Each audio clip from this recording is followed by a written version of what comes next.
My father humiliated me at my brother's wedding, announcing to 500 guests that I was a mistake and a disgrace. He thought he broke me. Instead, I walked out and initiated a forensic audit that would expose 20 years of their stolen fortune. This is where the story truly begins, and you won't want to miss what happens. Make sure you're subscribed to see it through to the end. We're always curious. Where in the world are you all watching from today? Let us know in the comments. The crystal flute in my hand was trembling, sending tiny ripples through the expensive champagne, mirroring the tremor that had just started in my left knee. I was trying to hold it together. I was trying to be the dutiful daughter, the invisible support system, the one who blended into the beige wallpaper of the ballroom while the spotlight remained firmly fixed on the golden boy. My brother, Nathan. The grand ballroom of the plaza was suffocatingly warm, filled with the scent of 5,000 white roses and the heavy, cloying perfume of old money. 500 guests, senators, hospital board directors, real estate tycoons, sat in rapt attention. They were all looking at the head table. They were looking at my father, Miles, who had just tapped his spoon against his glass. The sharp ting-ting-ting silenced the room faster than a gunshot. Miles stood up. He looked every inch the titan of industry he pretended to be. His tuxedo was bespoke, fitting his broad shoulders perfectly, his silver hair coiffed into a helmet of distinguished authority. He adjusted his microphone, flashing that shark-like smile that usually preceded a business deal or a devastating insult. Beside him, my mother, Susan, beamed. Her smile was tight, practiced, her eyes scanning the room to ensure everyone was watching them. "Thank you all for coming," Miles boomed, his voice rich and baritone, echoing off the vaulted ceiling. "Tonight, we celebrate excellence, we celebrate legacy." I took a sip of the champagne. It tasted like vinegar. I was sitting at table 19, tucked away near the kitchen's swing doors. It was the table for distant cousins and unwanted plus-ones. I, the daughter of the host, was sitting next to the wedding planner's assistant. That should have been my first clue, but I was so used to being the afterthought that I hadn't registered the insult. "You know," Miles continued, placing a heavy hand on Nathan's shoulder. Nathan, looking smug in his white dinner jacket, didn't even look at me. "When Susan and I started this family, we wanted one thing, perfection. We wanted to contribute something great to this world. And looking at Nathan. Dr. Nathan, the elite oncologist, I know we succeeded." Applause rippled through the room. Susan dabbed at a dry eye with a lace handkerchief. "He is the future of medicine," Miles said, his voice dropping to a theatrical whisper. "He saves lives. He brings hope. He is the only legacy that matters to the name Vanderbilt." He paused, the silence stretched. Then his eyes moved. They didn't sweep the room warmly, they locked onto me like a laser guidance system, he pointed. A literal finger extended across the hundreds of feet of linen and crystal, pointing directly at table 19. The room turned. 500 heads swiveled. I felt the blood drain from my face, leaving me cold and dizzy. "But life isn't always perfect," Miles said, his tone shifting from pride to a casual, mocking disdain. "Sometimes you have hiccups, unexpected errors." My stomach dropped. "Please," I prayed silently, "please don't do this. That thing back there."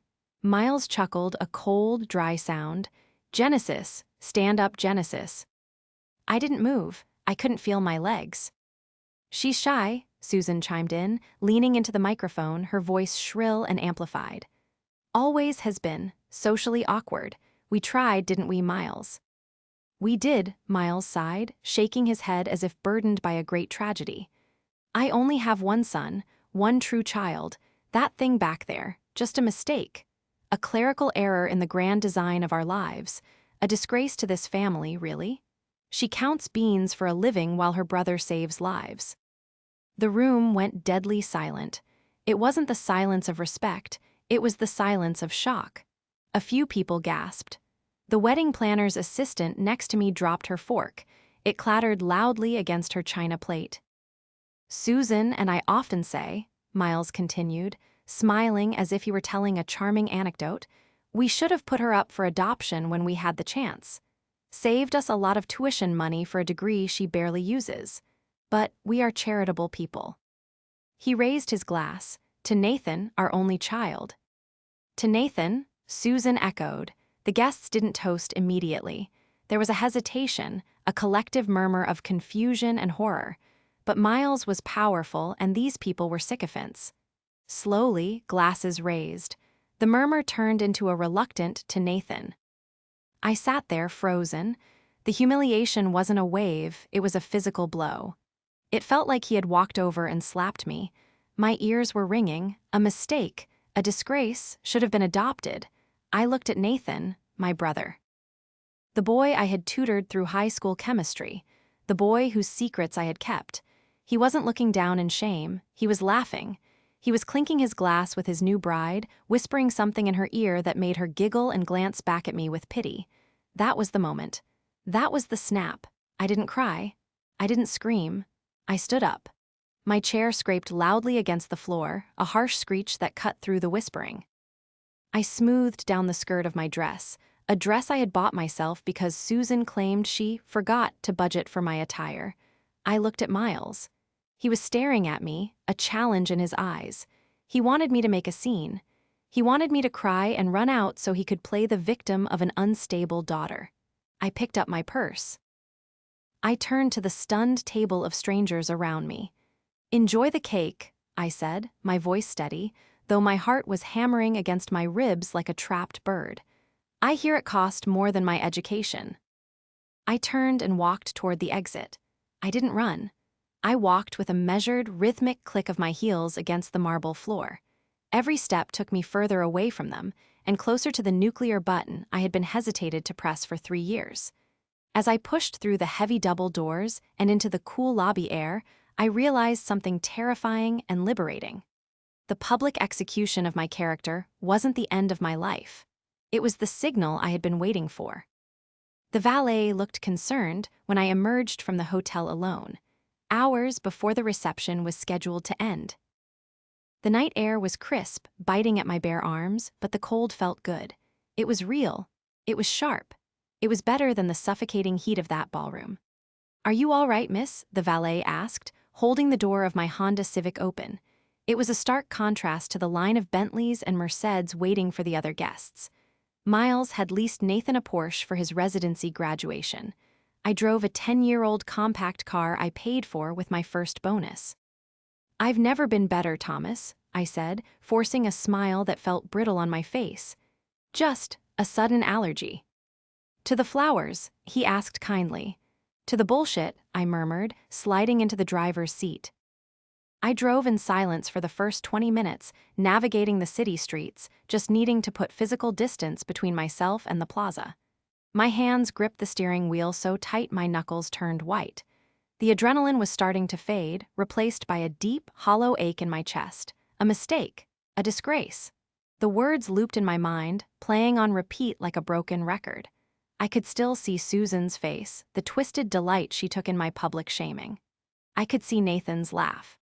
My phone, sitting in the cup holder, lit up. Then again, a constant stream of notifications. Buzz, buzz, buzz. I didn't look at it until I pulled into the driveway of my small, quiet apartment complex. I killed the engine and sat in the dark, the only light coming from the street lamp outside and the glowing screen of my phone. I picked it up. 17 text messages, 3 missed calls. Most were from distant relatives or family friends who had been at the wedding. "Genesis, are you okay? That was intense. I can't believe he said that. Please call me, honey. Don't let him get to you." And then one from Susan. Sent 5 minutes after I walked out. "Mom, stop being dramatic. You're embarrassing your brother. Come back inside and apologize to your father, and maybe he'll let you stay for dessert." I stared at the screen, reading the words over and over. Apologize to him. The audacity was breathtaking. It was almost impressive how delusional they were. They genuinely believed that after gutting me in front of the city's elite, I would crawl back for a slice of fondant-covered sponge cake. I threw the phone onto the passenger seat. "No," I said aloud to the empty car. "No more apologies." I unlocked my apartment door and didn't bother turning on the lights. I walked straight to my home office, a converted second bedroom that held my true life. While Miles and Susan thought I was just a bean counter at some mid-level firm, they had never bothered to ask what I actually did. They knew I was an accountant. They didn't know I was a certified forensic accountant specializing in high net worth divorce fraud and corporate embezzlement. I spent my days hunting down money that powerful men tried to hide. I traced shell companies, decoded offshore accounts, and found the patterns in the chaos. And for the last 5 years, I had been practicing on my own family. I sat down at my desk and booted up my computer. The 3 monitors flickered to life, casting a blue glow over the room. I opened a secure, encrypted folder simply labeled Project Icarus. Inside were hundreds of files. Bank statements, property deeds, tax returns, and email threads I had quietly archived over the years. I had access to their systems because, ironically, Miles was too cheap to hire an outside firm to handle his personal finances. Why should I pay a stranger when you can do it for free? He had told me years ago, it's the least you can do to pay us back for raising you. So I did it. I managed their books. I filed their taxes, and I saw everything. I saw the consulting fees paid to shell companies in the Caymans. I saw the massive withdrawals categorized as charitable donations that went to organizations that didn't exist. I saw the bribes disguised as research grants that got Nathan into med school when his MCAT scores were abysmal. They thought I was stupid. They thought I was just a quiet, obedient girl who punched numbers into a calculator and didn't ask questions. They thought because I didn't drive a Porsche or wear Gucci, I didn't understand the value of what I was looking at. I opened a file named Nathan Tuition Laundering. PDF. You forgot one crucial thing, Dad, I whispered, the mouse hovering over the send button of a drafted email I had written 6 months ago, just in case. You forgot that the mistake is the only one who knows where the bodies are buried. I wasn't going to just ruin their evening. I was going to delete their entire existence. To understand why tonight happened, you have to understand the dynamic of the Vanderbilt household. It wasn't a home, it was a stage, and Miles was the director. Miles was a consultant. That was what his business card said. Miles Vanderbilt, Strategic Global Consultant. In reality, he was a fixer for corrupt developers. He took dirty money, washed it through complex real estate deals, and handed it back clean, taking a fat percentage for himself. He was charming, handsome in a rugged, aging celebrity kind of way, and sociopathically incapable of empathy. He viewed people as assets or liabilities. Nathan was an asset, handsome, malleable, capable of being molded into the great doctor Miles had always wanted to be but wasn't smart enough to become. I was a liability. I was born with a slight hearing impairment, corrected now with hearing aids, but when I was a child, it annoyed Miles. He hated repeating himself. He hated that I was bookish, quiet, and observant. I didn't shine at cocktail parties. I didn't charm his investors. Susan was his enforcer. She was a former beauty queen who had aged into a terrified, bitter woman whose only source of power was her proximity to Miles. She kept her position secure by being more ruthless than he was. If Miles ignored me, Susan actively tormented me to prove her loyalty to him. "Why can't you be more like Nathan?" was the soundtrack of my childhood. I remembered when I was 22. I had just graduated summa cum laude with my degree in accounting. I was so proud. I brought my diploma home to show them. I found them in the living room, packing Nathan's bags for a trip to Europe, a graduation gift for finishing his undergrad with a C average. "That's nice, Genesis," Susan had said, not even looking at the diploma. "Put it on the fridge or something. Miles, did you pack Nathan's cashmere sweater? It gets chilly in the Alps." "Dad," I had said, trying to get his attention. "I got a job offer, a top firm."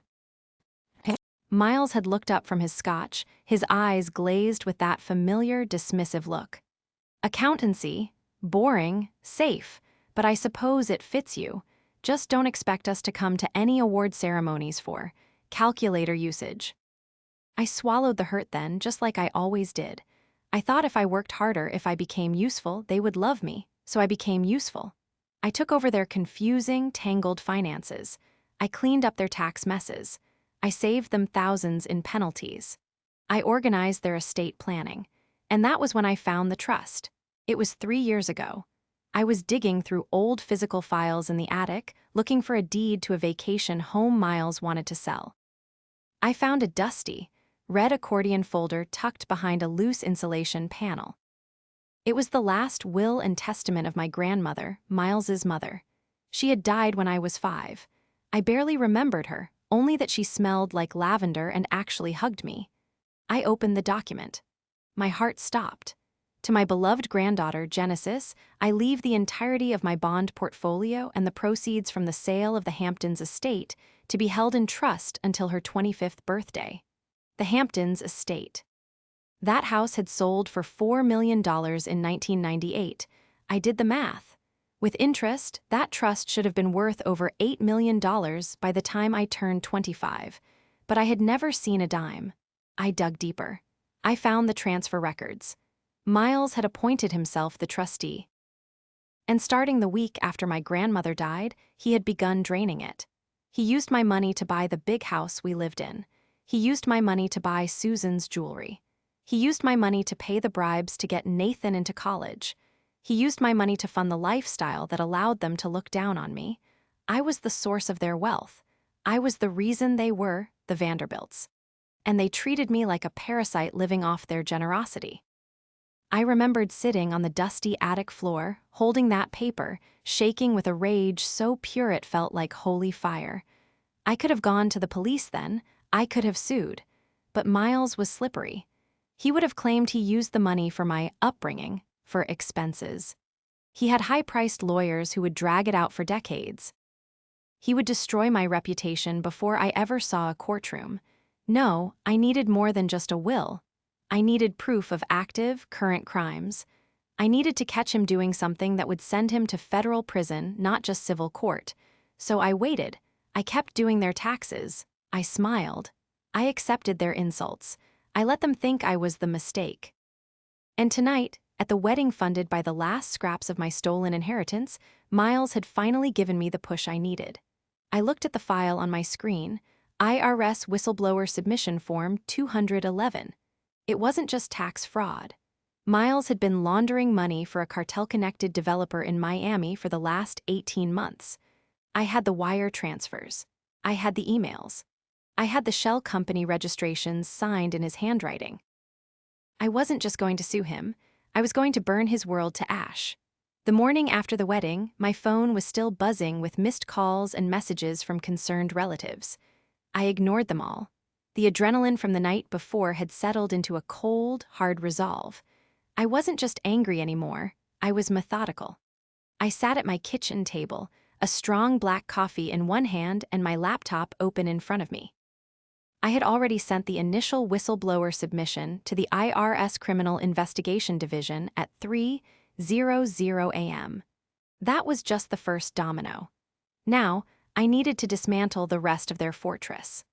The first step was securing my own position. I logged into the small, secret account I had been funneling my own legitimate earnings into for years. It wasn't millions, but it was enough for a retainer on the best shark in the city.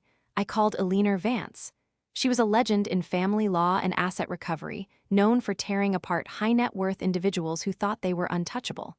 I had met her once at a forensic accounting conference where she gave a keynote on hiding assets in divorce. She terrified me then. Now I needed her on my side. Eleanor Vance's office, a crisp voice answered. This is Genesis Vanderbilt. I have a case involving potential multi-million-dollar embezzlement from a trust fund, tax evasion, and money laundering involving Miles Vanderbilt. I have the documents. There was a pause, hold from Ms. Vance. 30 seconds later, Eleanor was on the line. Genesis, I remember you. The quiet one who asked about offshore shell companies in the queue, and you're Miles's daughter.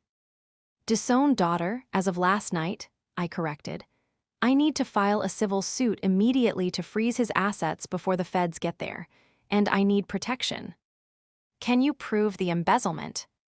I have the original trust documents, the bank transfer records showing the funds moving to his personal accounts, and the falsified annual reports he filed with the probate court. I also have evidence he used the money to purchase the property he currently resides in. When can you come in? And now, by noon, I was sitting in Aliner's glass-walled office overlooking the city.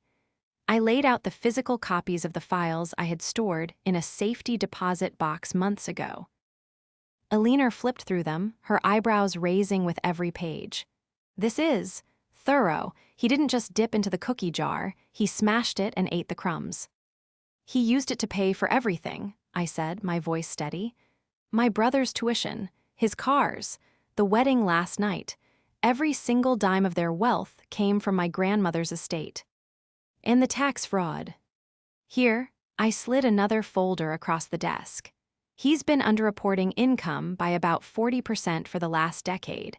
He funnels it through a dummy corporation in Delaware called Vanderbilt Holdings LLC, which supposedly consults for overseas clients. The clients don't exist. The money comes from domestic kickbacks. Aliner looked up at me, a gleam in her eye. You realize if we file this, he's looking at prison time, not just bankruptcy. I know, I said. He called me a mistake. I'm just correcting the error. All right, Aliner said, closing the folder. We file for an emergency injunction to freeze all assets pending litigation tomorrow morning. But Genesis, you need to be prepared. When he finds out, he will come for you. Hard. Let him come, I said. I have one more card to play. That afternoon, I drove to the hospital where Nathan was doing his fellowship. I knew he wouldn't be there. He was on his honeymoon in Bora Bora, but I needed to talk to someone else. Dr. Eris Thorne, the chief of oncology and Nathan's direct supervisor. I walked into his office, clutching a manila envelope. Can I help you, doctor? Thorne asked, looking up from his paperwork. He was a stern, serious man who took his job very seriously. I'm Genesis Vanderbilt, Nathan's sister. His expression softened slightly. Ah, yes, the wedding was memorable. I'm sorry about your father's speech. Thank you, I said, but I'm not here about the speech. I'm here about Nathan's research. Dr. Thorne frowned. His research? The paper he published last month, the one that got him this fellowship. I placed the envelope on his desk. My father paid a ghostwriter to write it, and the data. Well, the data was fabricated to match the conclusion. Here are the emails between my father and the service he hired. Dr. Thorne stared at the envelope as if it were a bomb. Miss Vanderbilt, these are serious allegations. This could end his career. His career hasn't started yet, I said. It was bought, and patients deserve a doctor who actually knows what he's doing. I walked out of the hospital feeling lighter. The dominoes were lined up. Now I just had to wait for the wind to blow. 3 days later, the storm hit. I was at work reviewing a client's audit when my cell phone rang. It was Miles. I let it go to voicemail. It rang again immediately, then again. Finally, I answered. Hello. What the hell have you done? Miles screamed. His voice was so loud I had to pull the phone away from my ear. My accounts are frozen. My cards are declined. I'm at a lunch meeting with the senator and I can't pay the bill. That sounds embarrassing, I said calmly. Maybe you should ask Susan to cover it. Oh wait, her accounts are joint, aren't they? You ungrateful little brat. You think you can sue me? I am your father, I gave you life. You stole my life, I countered. You stole $8 million from me. You stole my future to pay for Nathan's. It was family money, he roared. It was all the same pot. I used it to build this family's legacy. There is no legacy, Dad, I said, my voice cold. It's all fraud, and guess what? The IRS thinks so too. There was a dead silence on the other end, the kind of silence that happens when the blood drains from someone's face. You called the IRS. His voice was a whisper now, trembling. I sent them everything, Dad, the shell companies, the fake invoices, the offshore accounts. They have it all. Whistleblower Form 211. Look it up. You can't do this, he stammered. You'll go to jail too. You did the taxes. I did the taxes you gave me to do, I said. But I kept copies of the real numbers. And I have emails where I explicitly asked you about these discrepancies and you told me to fix it or hide it. I have proof of coercion. I have proof I tried to stop you. I'm the witness, Dad, not the accomplice. I will destroy you, he hissed. I will tell everyone you're insane. I'll say you're a drug addict. No one will believe you. They don't have to believe me, I said. They just have to look at the bank transfers. I hung up. My hands were shaking, but not from fear, from relief. It was done. The monster was out of the closet. An hour later, Susan called. She didn't scream, she cried. Genesis, please, she sobbed. Your father is talking about running. He's talking about suicide. You have to stop this. We're family. We weren't family at the wedding, Mom, I said. We weren't family when you let him humiliate me. We weren't family when you spent my grandmother's money on your facelifts. We did the best we could. She wailed. Nathan needed help. He has so much pressure. Nathan is a fraud, I said, and soon the medical board will know that too. What did you do? Her voice turned from pathetic to vicious in a nanosecond. Don't you dare touch your brother. It's already done, Mom. Dr. Thorne has the files. She screamed something unintelligible and hung up. I sat back in my chair. The office was quiet. Outside, the city bustled on, unaware that a dynasty was collapsing in real time. I checked my email. A message from Alina Vance. Subject, temporary restraining order granted. Body, the judge signed it. He cannot come within 500 feet of you or your workplace. We also have a court order for him to surrender his passport. The FBI has been notified of a potential flight risk. I closed my eyes. They were trapped. But animals are most dangerous when they're trapped. The next 2 days were a blur of legal motions and terrified silence from the Vanderbilt camp. The initial shock had worn off, and now they were in survival mode. I received a call from a private number. It was Nathan. Jen, he said. His voice sounded small, like the little boy who used to ask me to check under his bed for monsters. Nathan, I said, guarding my tone, how's Bora Bora? We're coming home early, he said. Dad called, he said everything is gone. Is it true? It's frozen, I said, pending the investigation. He said you did this because you're jealous, Nathan said. He said you're trying to ruin me because I'm successful. I'm not jealous, Nathan, I said, feeling a pang of pity for him. He was a pawn too, in his own way. I'm just taking back what was stolen from me.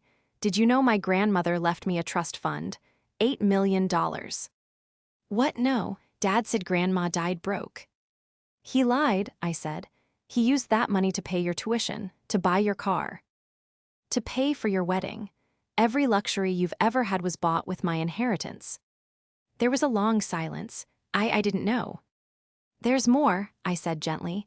The research paper, the one for your fellowship.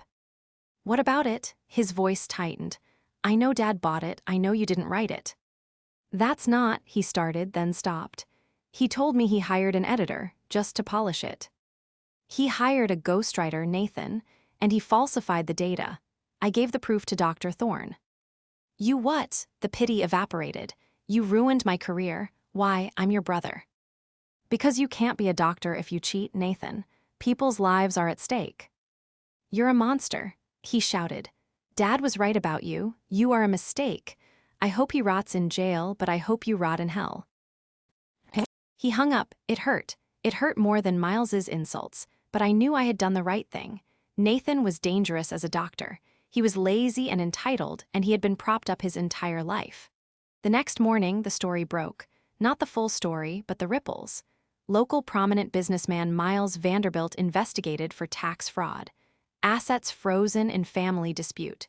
The phone calls started coming in from the friends who had been at the wedding. The tone had shifted from concern to morbid curiosity. Is it true? Did he really steal from you? I didn't answer. I let the silence speak for itself, but Miles wasn't done. I walked out to my car after work and saw it. My tires were slashed, all 4 of them, and scratched into the paint on the hood was one word, traitor.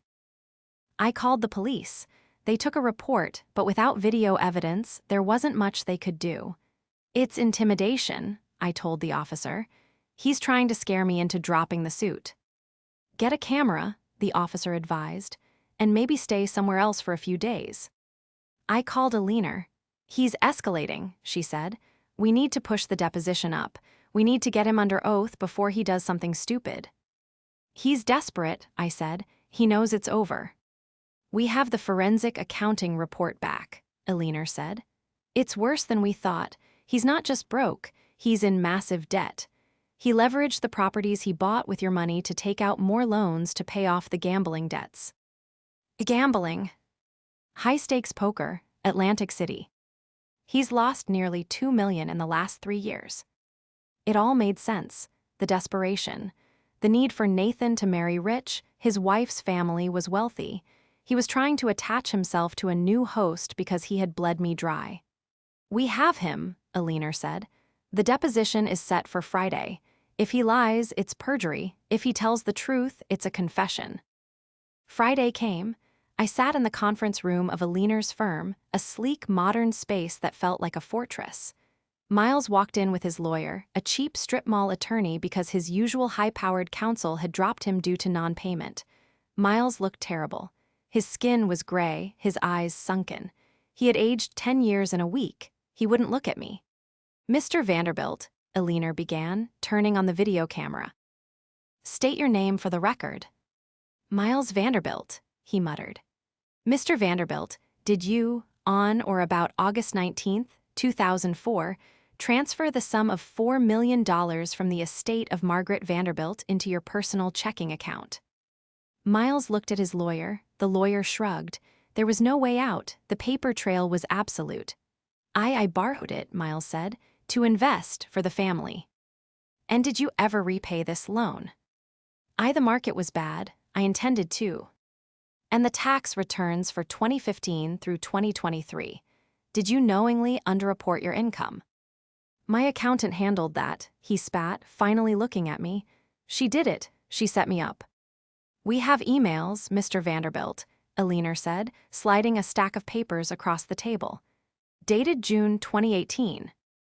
Where Genesis explicitly warns you that this deduction is illegal, and you reply, quote, just do it or get out of my house. Is that your email address? Miles stared at the paper. He started to shake. I did it for them. He shouted, slamming his fist on the table. For Nathan, for Susan, to give them a good life, a father does what he has to do. A father protects his children, I said quietly. He doesn't steal from one to spoil the other. You were never one of us, he sneered. You were always other, cold, calculating, just like my mother. Your mother left me that money because she knew who you were, I said.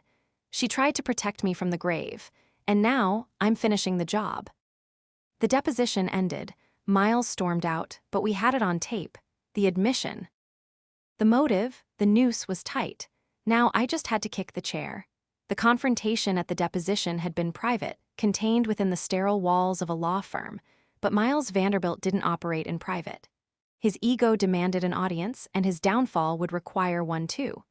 2 days after the deposition, I received an invitation. Not a paper one, those were too expensive now, but a digital blast sent to every contact in Miles's phone. Emergency Family Summit. The Vanderbilt residence.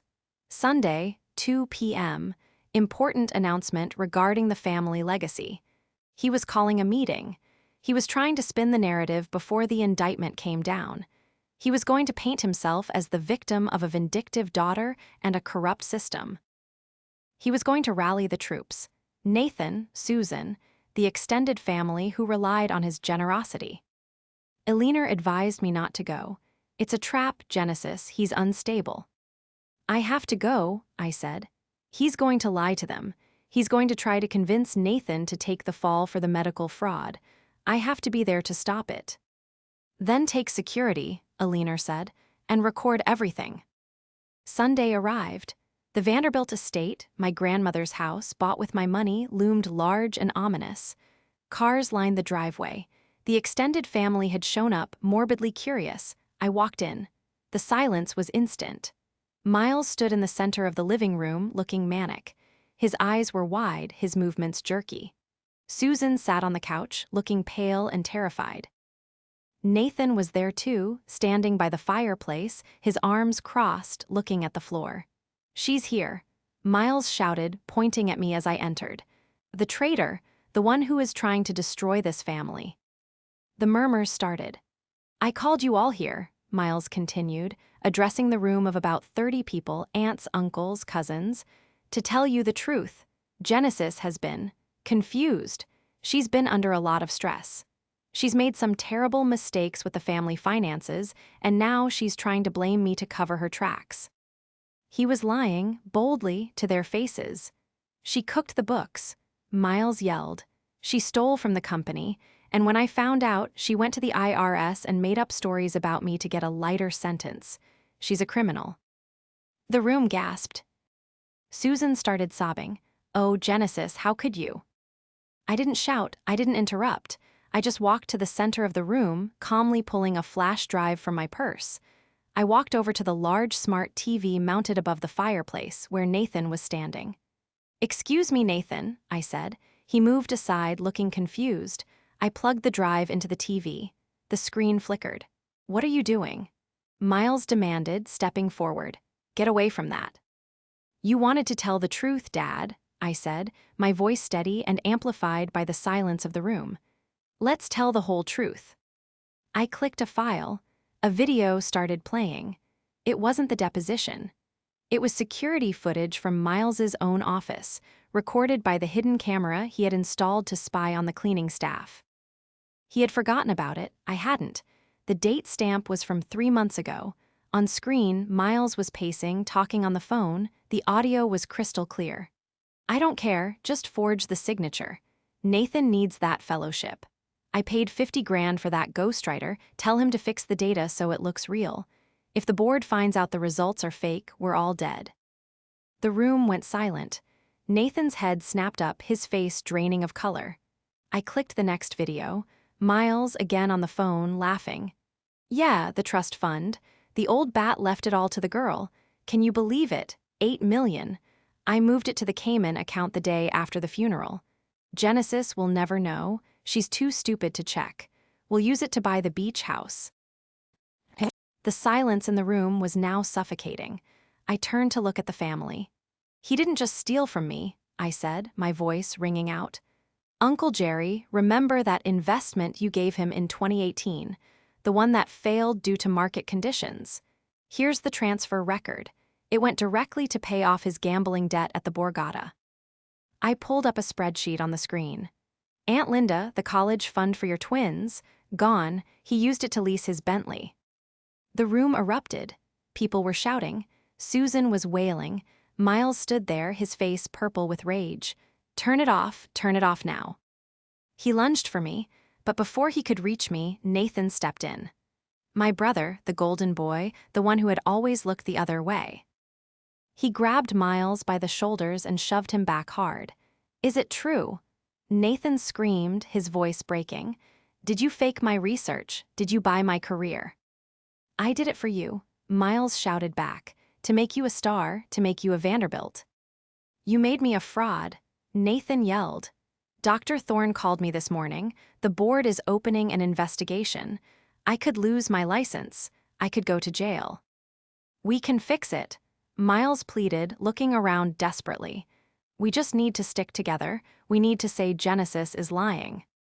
She's not lying, Nathan said, looking at the screen where the evidence was undeniable. He turned to me. There were tears in his eyes. She's the only one of us who's ever told the truth. The sound of sirens cut through the chaos. I walked to the window. 3 police cruisers were pulling up the long driveway. I called them, I said quietly, for the violation of the restraining order and for the wire fraud. Miles looked at the window, then at me. The fight drained out of him. He slumped onto the sofa, looking small and defeated. You really are your grandmother's granddaughter, he whispered. Yes, I said, I am. Miles was arrested that afternoon. The evidence was overwhelming. Between the tax fraud, the embezzlement, and the money laundering, the federal prosecutors didn't offer a plea deal. They wanted an example. He was sentenced to 12 years in federal prison. The judge called his actions a masterclass in familial betrayal. Susan didn't fare much better. She wasn't charged criminally, but she lost everything. The house, the cars, the jewelry, all seized to pay back the victims, including me. She moved into a small apartment in a neighboring town, living off a meager pension and the pity of her few remaining friends. She tried to call me once, begging for money. I blocked the number. Nathan. Nathan surprised me. He surrendered his medical license voluntarily before the board could revoke it. He admitted to the falsified research, though he maintained he hadn't known the extent of it at the time. He faced a massive fine and public humiliation, but he avoided jail time by cooperating fully with the investigation against Miles. 6 months later, I met him for coffee. He looked different. He wasn't wearing a tailored suit. He was wearing jeans and a t-shirt, working as a biology teacher at a community college. "It's honest work," he said, stirring his latte. I like it. The kids ask questions. I have to know the answers myself. No one's doing it for me." "I'm glad, Nathan," I said, and I meant it. "I'm sorry," he said, looking down at the table. "For the wedding, for everything. I was so wrapped up in being what he wanted me to be, I didn't see what he was doing to you." "I know," I said. "He made us both victims, just in different ways." "Did you get it back?" he asked. "The inheritance?" "Most of it," I said. Elinor had been relentless. We recovered about $6 million from the frozen assets and the liquidation of Miles's properties. "I put it back in a trust, for real this time." "Good," Nathan said. "You deserve it." I walked out of the coffee shop into the bright afternoon sun. I took a deep breath. The air tasted cleaner. I wasn't the mistake anymore. I wasn't the disgrace. I was Genesis Vanderbilt, the woman who took down a tyrant with a spreadsheet and a spine of steel. I got into my new car, not a Porsche, but a sensible, reliable SUV that I bought with my own money, and drove away. I had a meeting with Elinor. We were starting a nonprofit to help victims of financial abuse. My father had tried to erase me. Instead, he had written the first chapter of my real life.